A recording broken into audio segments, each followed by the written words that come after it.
8, 1, 2, 3, 7 Iya. sekian. Sesuai dengan pemahaman Allah Tritunggal, Iya. bahwa Allah, Yesus dan Roh Kudus adalah Tuhan. Yang mau ditanyakan, Yesus adalah Tuhan, namun kenapa Yesus masih berdoa kepada Allah di Getsemani? Apakah ini seperti Tuhan berdoa kepada Tuhan? Iya, jadi doktrin Tritunggal ini memang doktrin yang sangat unik, yang sangat eksklusif, dan ini hanya ada di dalam kelompok Kristen, ya.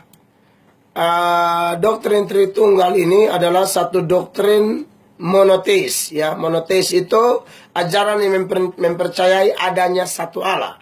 Tapi monoteis itu sendiri dibagi dua, menjadi monoteis Unitarian dan monoteis Trinitarian.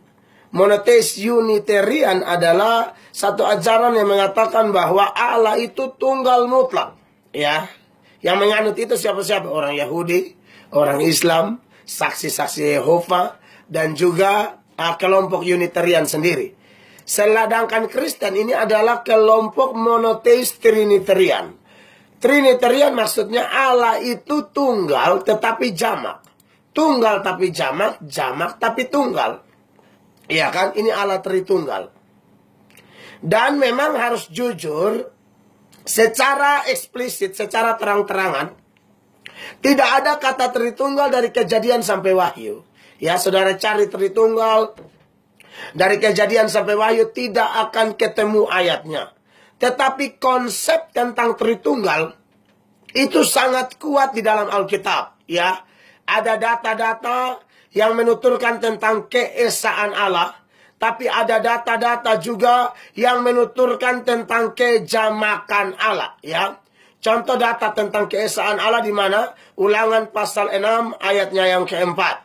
Ini pengakuan imannya orang Yahudi, ya. Ulangan pasal 6 ayatnya yang keempat. Dikatakan demikian.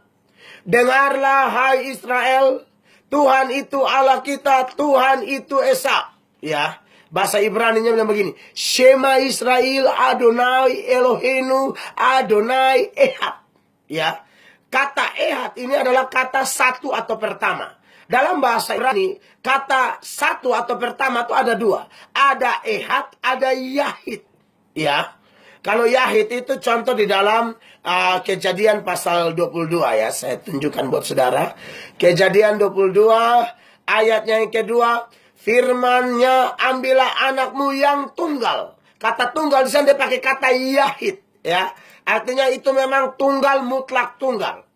Tuhan bilang sama Abraham, anakmu yang tunggal, dalam hal ini Ishak, ya, karena diakui sebagai anak. Tetapi saudara-saudara, Ehad itu punya arti satu karena gabungan.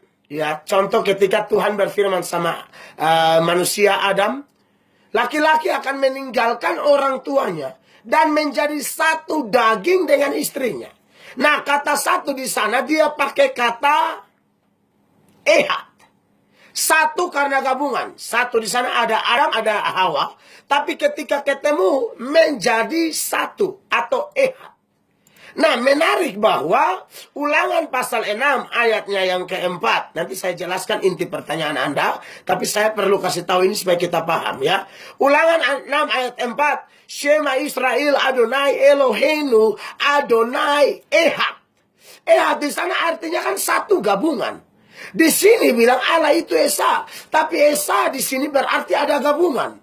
Sudah pasti gabungan yang dimaksud adalah Bapa, Anak, dan Roh Kudus. Makanya dalam formula baptisan, orang dibaptis dalam nama apa? Bapa, Anak, dan Roh Kudus. Itu jelas dalam Matius pasal 28 ayat 19-20. Ya, formula doa berkat. Ya, dalam nama Bapa, dalam nama Anak, dalam nama Roh Kudus. Berarti konsep tentang Tritunggal sangat kuat di dalam Alkitab. Ya, pengertian Tritunggal itu ialah Bapa, Anak, dan Roh Kudus itu sehakikat, sederajat, melekat, tidak ada lebih kecil, tidak ada lebih besar. Tidak ada dari belakang, tidak ada yang dahulu. Ya, mereka sederajat. Makanya dalam tulisan Paulus kepada jemaat di kota Filipi, Filipi 2 ayatnya yang ke-6 bicara tentang Yesus, dikatakan yang walaupun dalam rupa Allah, Yesus itu Allah, tidak menganggap kesetaraan dengan Allah itu sebagai milik yang harus dipertahankan. Jadi memang Bapa, Anak, dan Roh Kudus itu setara, ya. Yohanes 1 ayat 1, Yohanes tulis bilang begini. Pada mulanya adalah firman, firman itu bersama-sama dengan Allah, firman itu adalah Allah. Bahasa Yunaninya bilang begini. En arche en hologos, kai hologos prostonteon.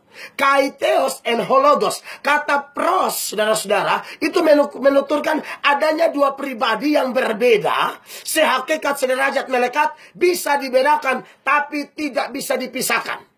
Ya, jadi Tritunggal itu sehakikat sederajat, tidak bisa dipisahkan, tapi bisa dibedakan. Bapa bukan Yesus, Yesus bukan Bapa, Roh Kudus bukan Bapa, Bapa bukan Roh Kudus bukan Yesus. Tapi mereka adalah Tritunggal yang suci. Ya, lalu bagaimana cara menjelaskannya? Ada tidak ilustrasi? Ada sih, tapi kalau saya kasih ilustrasi, Anda harus pahami ini secara defektif. Artinya dipahami benang merahnya. Jangan saudara pukul rata. Kalau beta kasih perumpamaan atau ilustrasi, saudara tarik lurus-lurus, kita persis seperti itu. Misalnya Tuhan Yesus bilang, kamu adalah domba-domba Kristus. Itu bukan berarti saudara kaki 4 pakai ekor, makan rumput, ikat di kandang, sonde. Ya, domba di sana bicara tentang pribadi yang tidak bisa jalan sendiri, harus dituntun oleh sang gembala, dan gembala adalah Yesus. Nah, Tritunggal ini saya kasih contoh ya. Saudara tahu tanah liat ya. Tanah liat itu kan elastis ya, sebongkah tanah liat.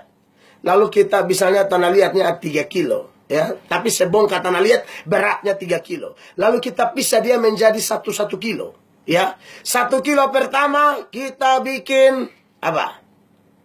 Tacu, kuali. Ya, sebongkah berikut kita buat dalam bentuk celengan. Sebongkah berikut kita buat dalam bentuk pot bunga. Ya, tacu bukan celengan, celengan bukan tacu, tacu bukan pot bunga bukan celengan dan juga bukan tacu. Tapi ketiganya apa? Tanah liat. Yesus bukan Bapa, Bapa bukan Yesus, Roh Kudus bukan Yesus, Roh Kudus bukan Bapa, Bapa bukan Roh Kudus, tapi ketiga pribadi ini Allah. Jadi Tritunggal itu satu hakikat, satu Allah, 3 pribadi. Yang satu apanya? Hakikatnya. Yang 3 apanya? Pribadinya.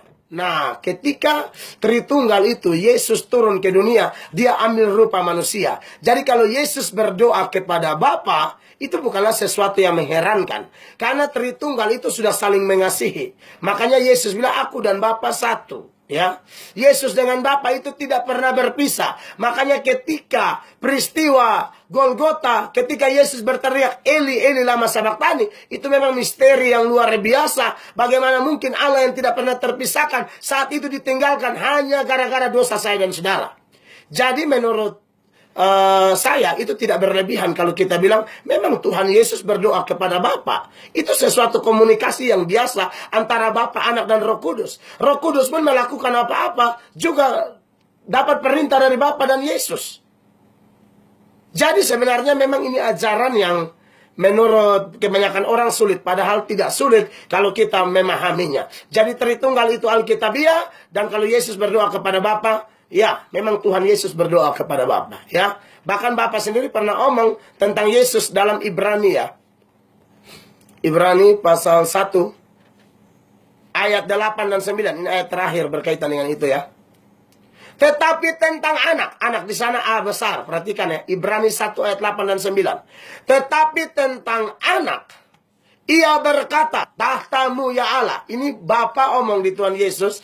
Tetapi tentang anak dia berkata, tahtamu ya Allah, tetap untuk seterusnya dan selamanya. Dan tongkat kerajaanmu adalah tongkat kebenaran. Ayat 9. Engkau mencintai keadilan dan membenci kefasikan. Sebab itu Allah, Allahmu telah mengurapi engkau dengan minyak dan seterusnya. Yesus adalah Allah, berdoa kepada Allah, itu biasa. Bapa adalah Allah, memanggil Yesus dengan Allah. Itu juga bukan sesuatu yang mengherankan. Itu ada datanya di kitab suci. Kiranya membantu saudara untuk memahami. God bless. Selanjutnya